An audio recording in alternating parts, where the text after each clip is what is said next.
Read a book For Zion's Sake by Kelvin Comby. It's a beautiful book. It talks about how Zionism started from England through the Anglican Church as an offshoot of the Anglican Church. It's a fantastic book. Okay, now look at this. The Bible says so clear that the Gentiles will carry you in their arms. This is an actual photo of a Russian pastor carrying a Jewish person, helping her to go back to the promised land. Fulfillment of scripture. We miss some of the dots and commas, right, in the Bible. But look, this is a priority of God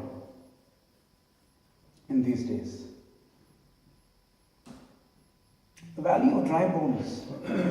Beautiful passage. I'm sure every one of us has heard a sermon on this chapter. But what's this chapter all about?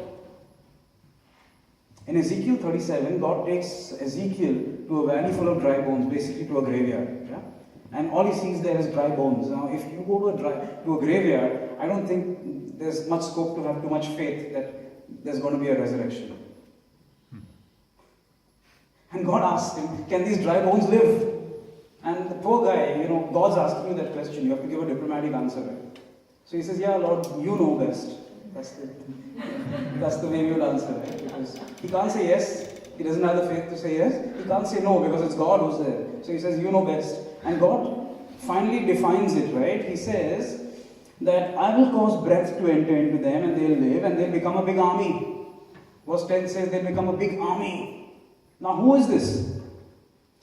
He defines it. God defines it in verse 11. He says these dry bones, listen, son of man, these dry bones are the whole house of Israel.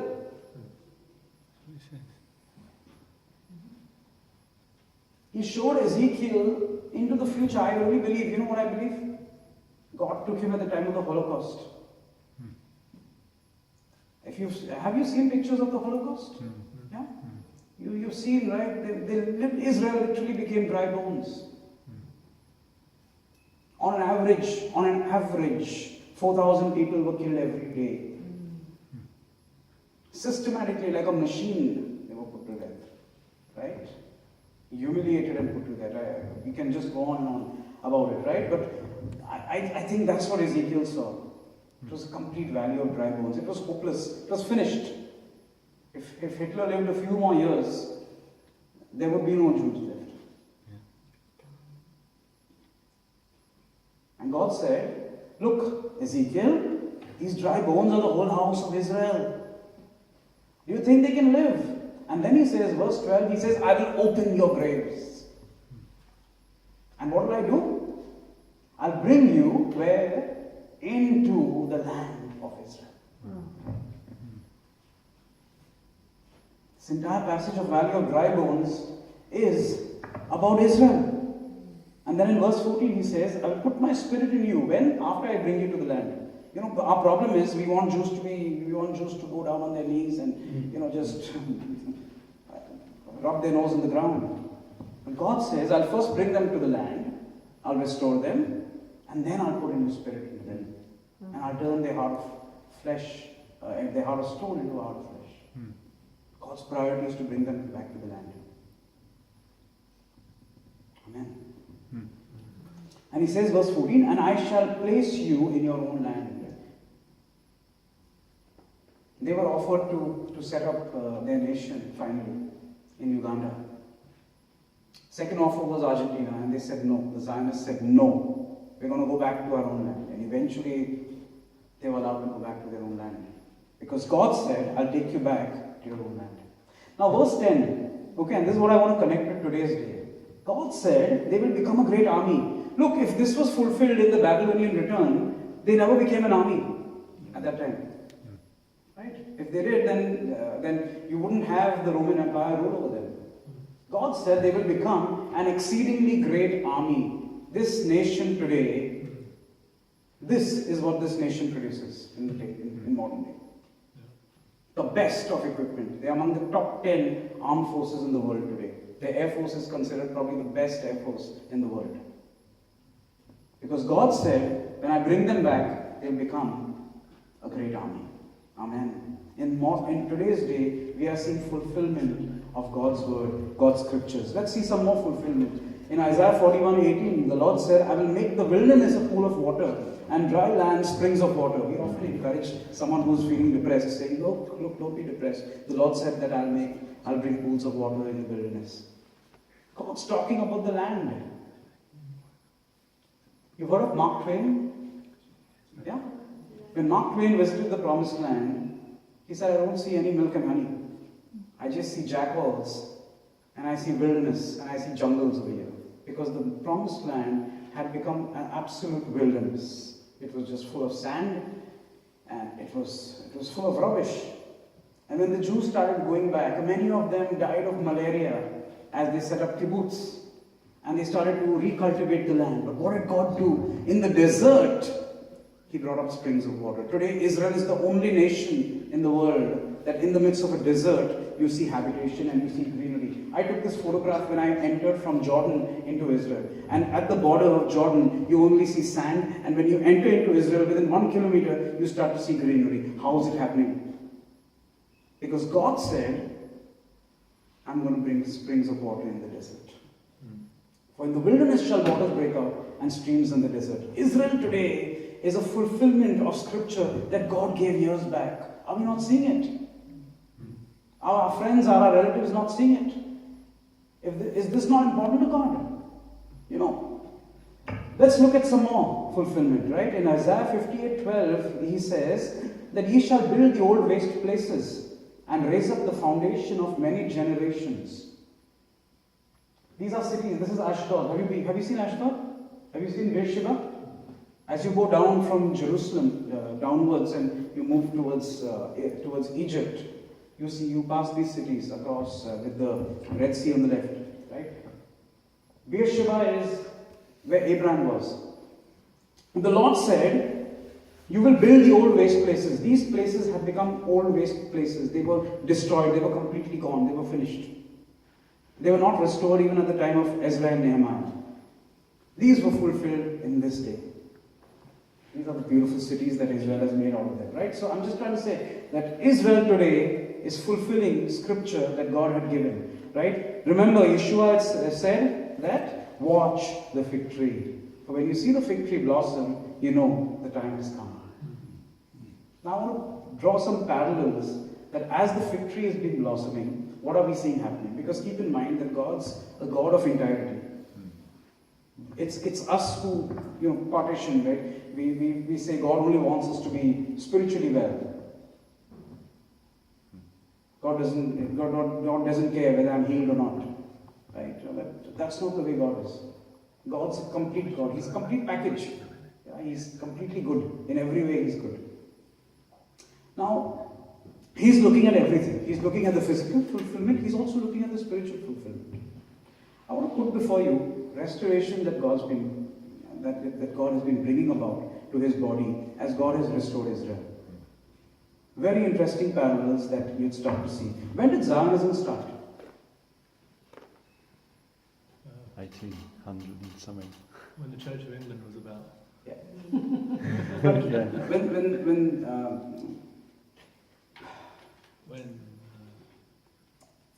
I'm just missing the name, right? The Reformation. Theodore. Just after the Theodore Herzl. Herzl, right. When he declared the first Zionist Congress, it was 1897 in Switzerland. Right? When he brought together Jewry from all over the world and said, look, we need our nation back. Do you know that Charles Spurgeon, before that, had already said this is going to happen?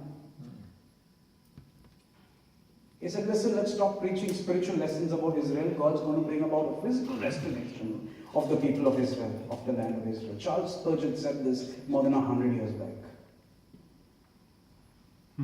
We missed it. Most of the other authors missed it, right? But 1897 was the first Zionist Congress. God was preparing to restore the land. But listen, as the fig tree was starting to blossom, there was something else also happening. There were revivals that were happening at the same time. If you study church history, at that time onwards, you start to see, you're in Great Britain, right? You know about the Welsh revival. When was it? Around the same time.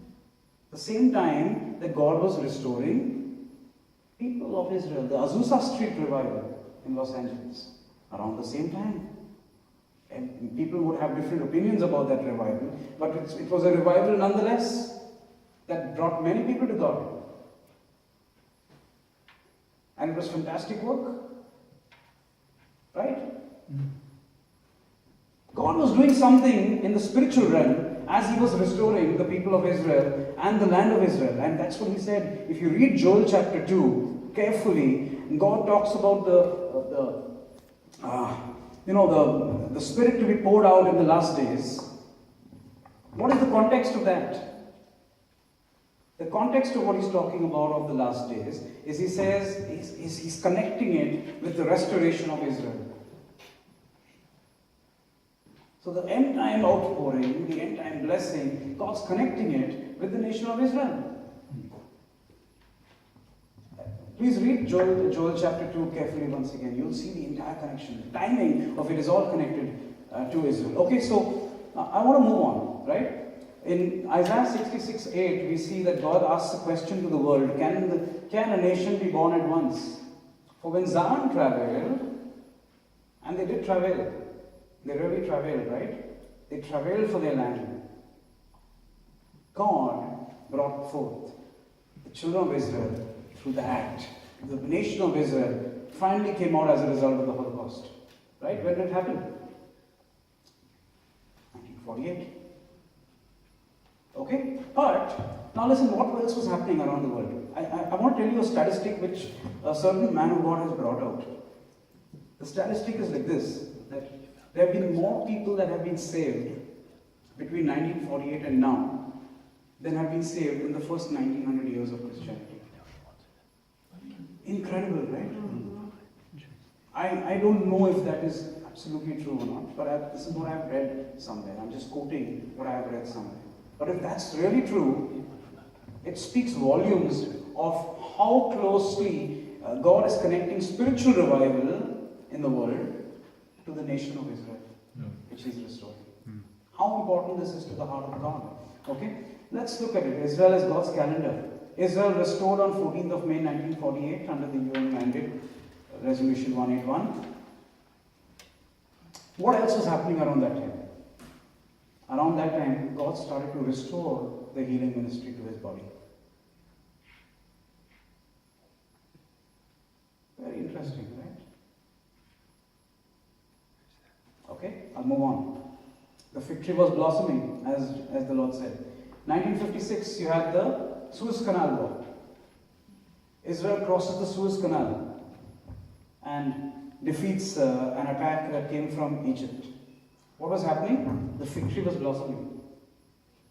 The fig tree was trying to show itself, right? Because they started off as a nation of 600,000 people and fighting off people 10 times their numbers around in the Arab world. The fig tree was blossoming, right? But what was also happening around the world?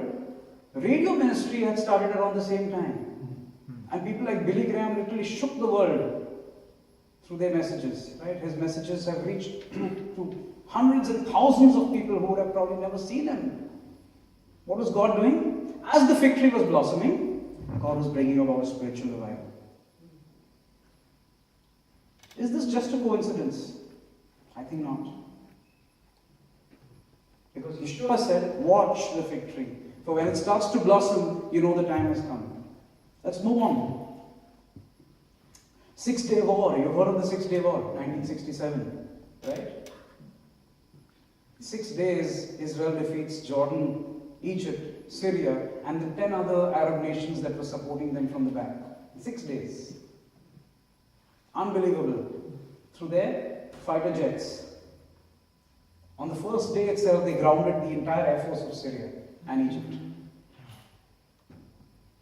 But listen, maybe we missed this verse. Isaiah 31 verse 5. The Lord says, as birds flying, so will the Lord of hosts defend Jerusalem. In 1967, Israel got back Jerusalem. Right? This year they celebrated 50 years of the reunification of Jerusalem. Isaiah would have probably been looking up And the Lord showed him something flying. So he just penned it down, right? As a bird flies, the Lord will defend Jerusalem. Probably this was what God was showing him. Because it's through the fighter jets that Israel won the war, the 6-day war eventually. They set it up for the air ground troops. God defended Jerusalem, God restored Jerusalem. But what was happening around that time? 1967 onwards is when the charismatic movement started to really flow all over the world. God was restoring something to his body. Okay, I'll move on. 1973, you have the Yom Kippur War. And Israel was taken by surprise. But what happened? They fought back and they won the war, again crossing the Suez Canal, securing themselves, ensuring that they secure the Sinai Peninsula. Okay, and they essentially defended the territory that they got back in 1967. Around the same time, Christian television started to grow. In 1973, CBN, Christian Broadcasting Network, was formed at that time. People around the world are now seeing and hearing the gospel. What was God doing? Physically, the fig tree was being restored. Spiritually, God's word was spreading, multiplying, accelerating in a manner like never before has happened. Yeshua said, watch the fig tree, for when it blossoms, you know the summer has come. Okay. It was also during this point of time that the Messianic movement really started to pick up in the early 70s. What was God doing? The fig tree was blossoming, and again he was bringing about restoration. I'm trying to say that, look, there's so much that God was doing that was connected to what he wanted to do, and through the scriptures, and we need to be watching and looking at that. In Isaiah 60 verse 3, he says, the Gentiles shall come to thy light. Interesting, right? Gentiles will come to their light, and we want them to come to our light. Right? We want them to accept our way of doing things. And the Lord says that the Gentiles will come to their light. Today what we are doing is we are partaking of their light. Right? When we are celebrating Shabbat and when we are saying prayers that they have preserved for the years, we are coming to the light that God has preserved to them. Right? This group is fulfilling these promises of the Lord. Another interesting passage that you will find, which is happening in this day, and that's the reason I'm pointing it out, in Zephaniah chapter 3 and verse 9, the Lord says, I will restore to the people a pure language that they can call upon the name of the Lord. I will restore to the people. Which language did he write this Bible in? Hebrew. Now when the children of Israel were dispersed from the land, Hebrew had actually started to die out because they started to speak the language of the various lands that they went into, and Hebrew became more of a language of liturgy. Of late, as Zionism started to pick up, the Hebrew language started to pick up as well. And today we're singing in Hebrew, we're learning Hebrew things, right? I don't know if any of you formally know Hebrew. I've enrolled myself to start to learn Hebrew, right? Around the world, you see a love for Hebrew that's been picking up. God said, I will restore to the people a pure language. Let me tell you, there is no language on the face of the earth that has got restored after being knocked out for more than 150 years. But Hebrew, after 1800 years of being a dead language, God's restored it. Because he prophesied in his word, I will restore to the people a pure language. You see, we are living in days and times when we're seeing this being fulfilled, when we're seeing this happen in our lifetime. Okay, I want to move on and move quickly. God said to the Jewish people, you will be a blessing to all the earth. I've listed down some of the things that they've been a blessing to us with. Our daily lives, I tell you, we can't live our lives without the blessings that God gave through Abraham and his physical descendants. We all use mobile phones.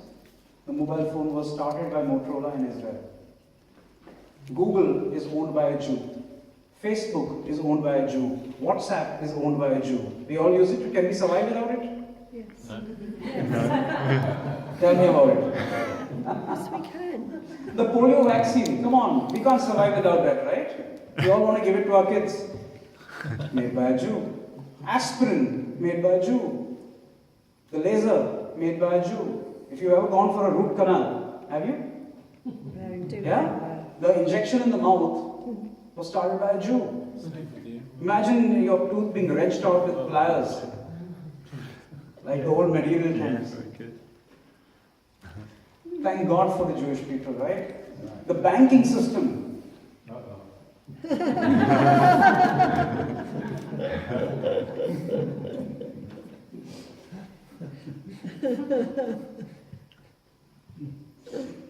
The idea that man can fly, right? It was not just the Wright brothers, right? They didn't just get it out of inspiration or revelation. It was a Jew called Otto Linnethal who told them that, look, man can fly, develop something. And then they developed the aircraft. It was a Jewish idea. The endoscopic camera, the pen drive, right? We were supposed to use a pen drive today, right? In Israel, the ballpoint pen. Right? I mean, we can just go on and on. Israeli cows today are more productive than Dutch cows, than American cows.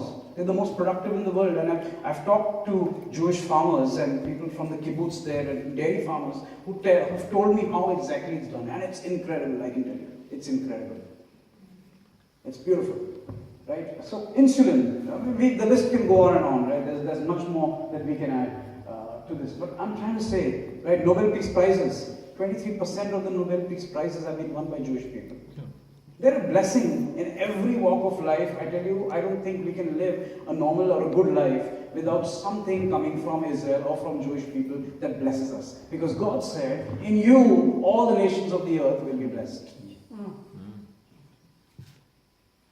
God was looking thousands and thousands of years ahead. He's a visionary, right?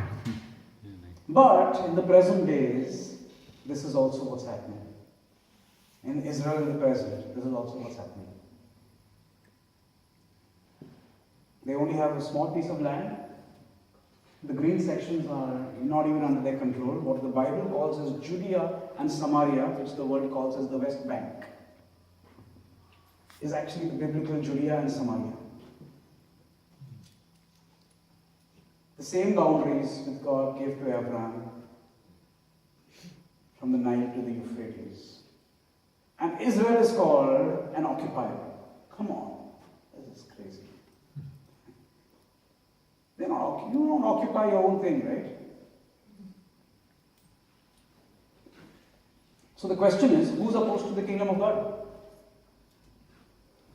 It's a no-brainer, right? So in the present days, this is what's happening. Israel is surrounded, we know that, right? By the Hezbollah, by the Hamas. ISIS is reportedly within just a few kilometers of the Golan Heights. You have Iran that is all the time threatening to wipe them out. North Korea has made a threat that we will bomb Israel. I don't get it, right? Why are they wanting to bomb Israel, right? But you can just understand it's a spirit that's operating. Yes. Right? The same spirit that operated in Adolf Hitler that wants to destroy them. Now, where do we come into all this, right? Sitting in India or sitting in England or wherever we are. How do we stand with them? It's a question I want to leave with us, right? Because this is so important. I want to ask you a question. Have you ever looked at the way the tunnels operate, the Hamas or the Hezbollah tunnels operate? They're incredible. They're not small tunnels where rats go through. They're tunnels in which jeeps drive through. They're fully mechanized, they're concrete, and you can drive a tank through a tunnel. You can drive an armored tank through a tunnel. I wonder how we would feel if suddenly a tunnel pops up at Westminster and you have a terrorist walk up, do what he has to do, get back into the tunnel and escape.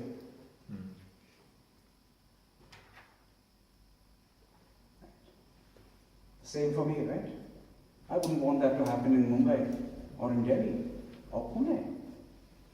Come on, right. So, when we judge Israel based on the fact that they need to defend themselves, look at what they're actually faced with. These are what these tunnels are, right? Millions of dollars and pounds which are going to so-called help the Palestinian people are diverted towards making tunnels to help their terrorists go in, walk into Israel and destroy them. You've been to Israel, right? You've seen the lay of the land. It's a lot of the territory is very porous, right? You can't really differentiate between what's over where, right? There's so much of barren land that it's easy to make a tunnel and pop up from here and there, right? We wouldn't want that sort of thing happening, and that's the way they've created this network. That's Israel in the present times. We need to recognize what is happening. God wants to build His kingdom. God wants to establish His kingdom, but the devil wants to destroy it. And that same spirit has operated right from the time of Pharaoh, who wanted to destroy the Jewish people, to the modern times that we live in today. It's the same spirit that's operating. Okay, so that brings me finally to Israel of the future, and I'll finish in a few moments. As born again believers, we often say, right, that the only thing that concerns me is the New Jerusalem. That's all I care about. I'm sure you've heard that, right, from people? Why do I care about Old Jerusalem? Come on, we are going to have a New Jerusalem. But I want to present something to you. A Jewish Messiah. Well, he was born a Jew. He was circumcised as a Jew. He was dedicated as a Jew. He received his bar mitzvah at the age of 12. You can find that in the Gospel of Luke. He learned the Torah as a Jew. He became a Pharisee, right? In a sense, a teacher of the law, a rabbi. He was identified with the talit. That's the hem of his garment, right? It was the talit which was the hem of his garment, which the woman with the flow of blood touched to get healed, right? Because the promise of the Tanakh said, right, Messiah will carry healing in his wings. She caught on to that. Right? He was fully Jewish in his practices, right? He died with the words written upon his cross, Jesus of Nazareth, King of the Jews. The high priest didn't want that, but nevertheless that was written on top of his cross. Right? He was buried as a Jew. By the way, burial is a Jewish system. He will return to Jerusalem. And in Revelation 5:5, when John the Revelator looks into the future, the distant future, which we are not getting there, and he's looking at the scrolls being opened and all these various things happening, and then the angel tells him, look, don't worry. The Lion of the tribe of Judah has been found worthy to open. Not the Lion of India, not the Lion of England. He's the Lion of Judah. Even in the book of Revelation, even in the end times, even in the last days, even in the times to come, he's still identified as a Jew with the Jewish people. So I present to you a Jewish Messiah. I present to you a Jewish city, the New Jerusalem. Okay? In Revelation 21:12, we see that the city had 12 gates. And they had names on it, 12 names on it. What were those names? Now we're talking about New Jerusalem. Tribes of Israel. So even in the New Jerusalem, you still see the 12 tribes of Israel. Okay? The city also had 12 foundations. And you see the 12 names of the apostles there. Who were the apostles? Jews. So again you see Jews there. So if you have a problem with Jews, we really have a problem with the New Jerusalem also. So I'm glad this group doesn't. Okay, now Yeshua talked about Jerusalem being surrounded. And he said, watch the fig tree. Incidentally, Zechariah talks about the same thing. In Zechariah 12, he says, and the Lord is speaking, right, through Zechariah the prophet, and says, in that day, in what day? That means in that day, the last days, when eventually a lot of stuff is going to happen. And we're heading in that direction, mind you. He says, Jerusalem will become a burdensome stone for all people that burden themselves with it shall be cut in pieces. And through all the people of the earth will be gathered together against it. Okay, I just want us to stop for a minute and think about what's happening around Israel. Think about what's happening around Jerusalem. The primary issue between the Palestinian Arabs and Israel today, Jewish people, is Jerusalem. Right? And Netanyahu has been very clear, Jerusalem is not on the table. We'll talk to you about anything else, we will not talk about Jerusalem. Jerusalem is our eternal capital of the Jewish people. Very clearly. And I say a big amen to that. Okay? Now, the problem here is that even Donald Trump, with all his promises to move the embassy to Jerusalem, has still not been able to fulfill that because he knows the problems it will cause. A move like that can literally trigger off riots, maybe a war. Right? This is the big problem today. And what we're seeing today is a fulfillment of what Zechariah talked about years back, that Jerusalem will become a burden stone. Now, who would think 2,000 years back that a small little city like Jerusalem, and it's really small, you've been there, right?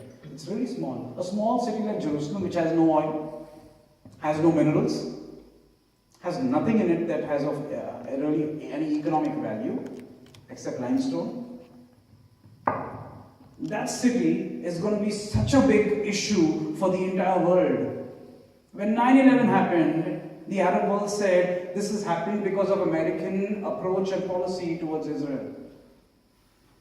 And we know 9/11 was the turning point for the world. We're seeing scripture being fulfilled. Jerusalem has become the burden stone for all nations. And in verse 9 it says, "It shall come to pass that day," the Lord says, "I will seek to destroy all nations that come against Jerusalem."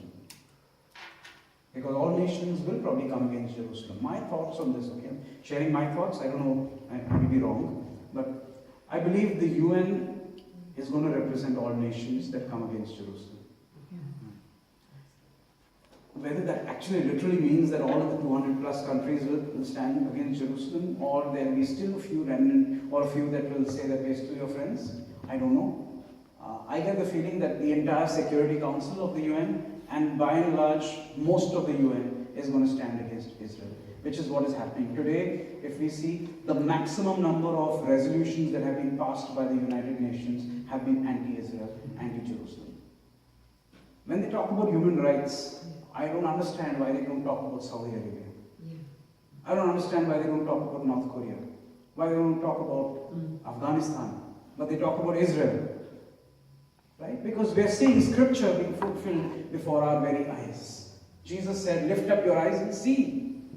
Look, we have to look at what's happening because the fig tree is blossoming. At the same time, all this is happening as well. In the book of Joel, we see the Lord says, and this is Armageddon. You've been there? Yeah. Yeah? Good. I have not. When I went, we couldn't go there, but I definitely intend to go there, God willing, the next time I'm there. Alright, but when Dolly was there, she sent me photographs of Armageddon, right? And your lovely guide, Joel, right?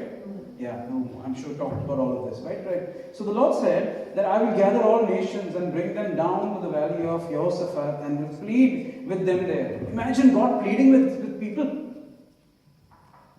The owner of the universe, he says, I will plead with the nations there. For what? I'll plead there with them for my people and for my heritage Israel. God is saying that.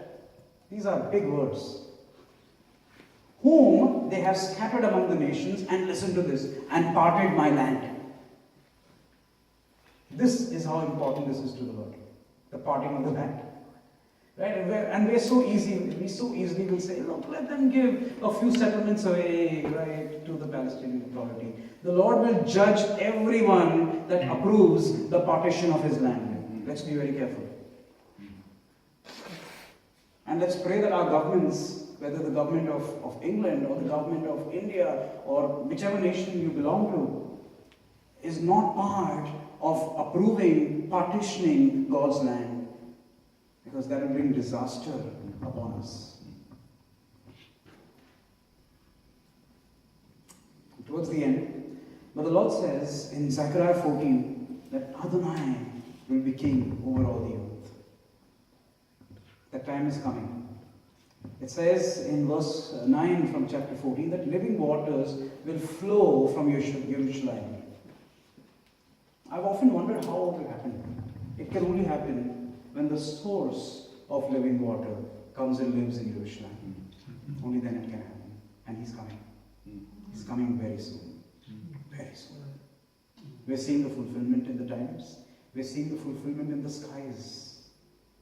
The heavenly bodies are telling us that, look, it's coming soon. There have been rabbinical prophecies that Mashiach is going to come very soon. Very soon.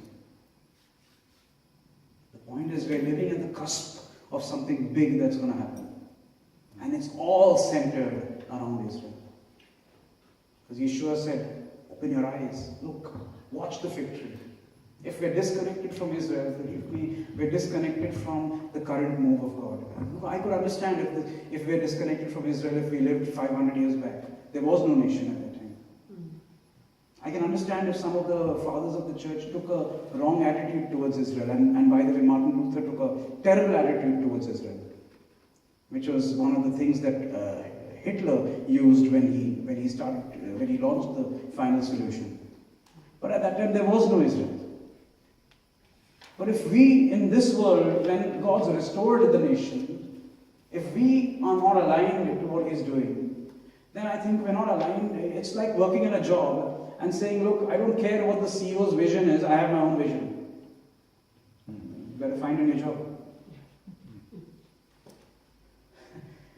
God's vision today is to bring back His people. God's vision today is to restore the land. And I'm not saying that God doesn't want all people saved. Of course He does.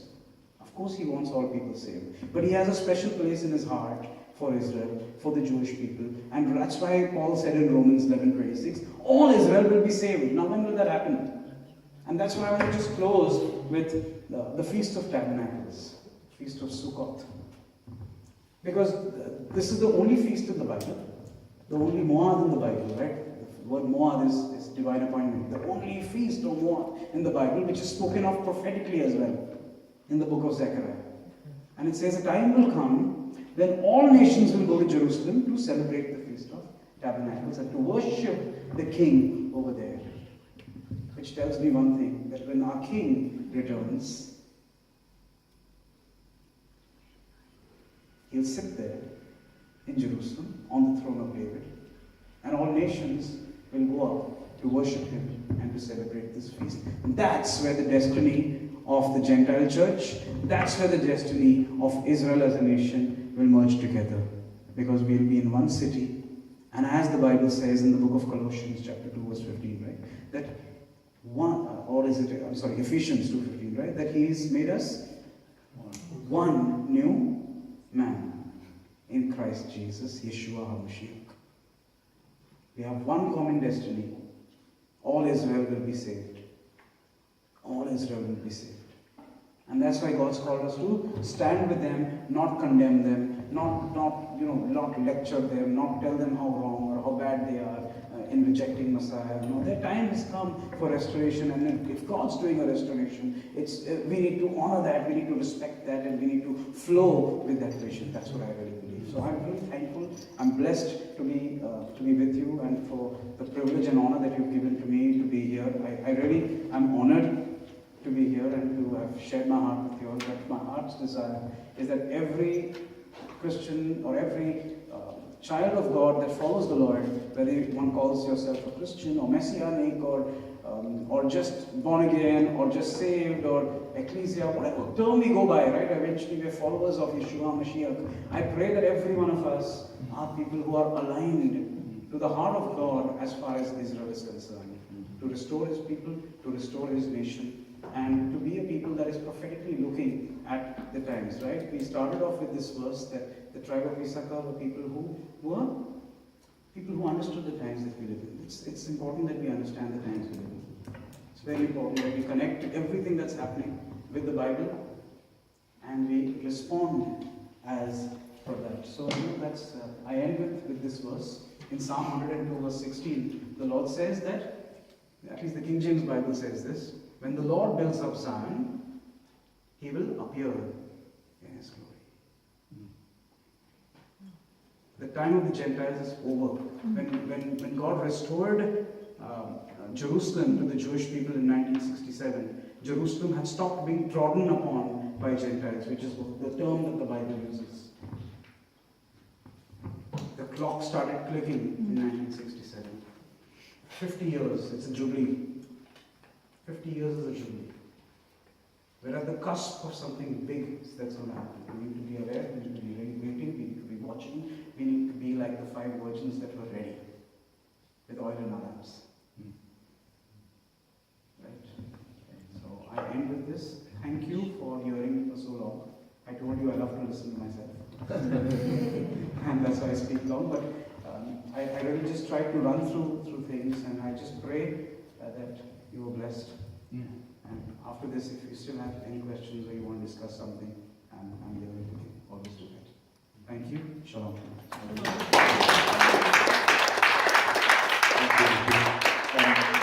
People may be hungry. I should have had the food probably at the beginning before, but thank you. That's amazing. When you said that, how long, that may not be enough time, I see what you mean. But it was fascinating and really has reminded me, wow, of certain things I've forgotten about actually. I need to read. So anyway, we have food. There's plates down that end. It's probably late for some people to eat food. But there's the food on the table, and this is the sweet table over here.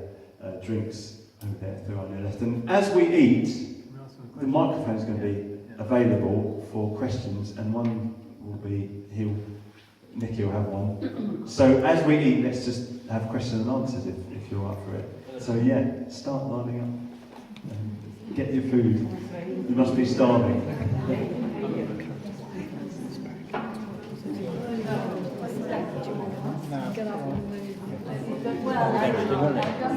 When we first went to the Green, all those years ago, 3 years in a row, you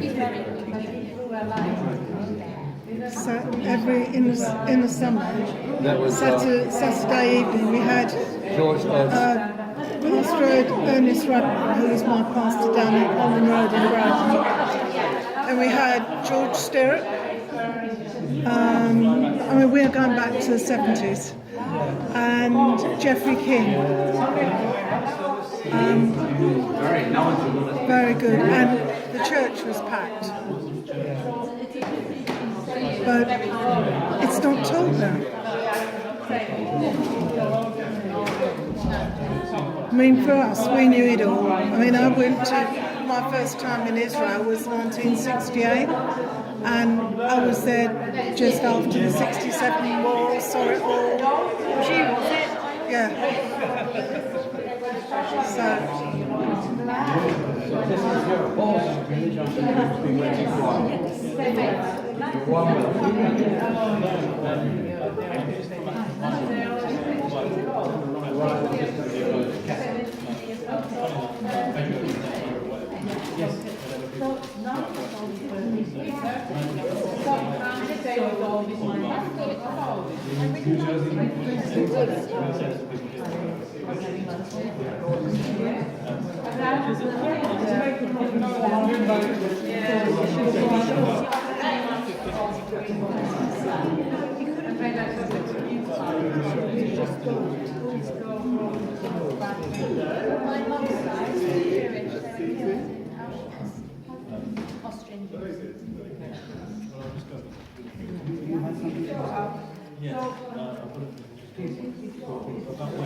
His back's not brilliant in that chair. It might have been better on one of these. I don't know.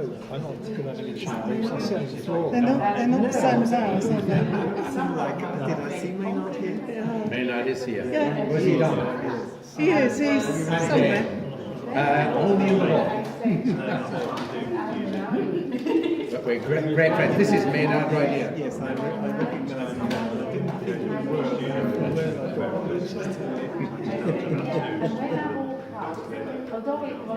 Have you been recording all this, Maynard? John did. Is he recorded the whole thing on his phone? I don't know. I think so. I think it probably needs coming off. Still rolling. Yeah. Shall we take it off, do you reckon? I would think so now, yeah, because that must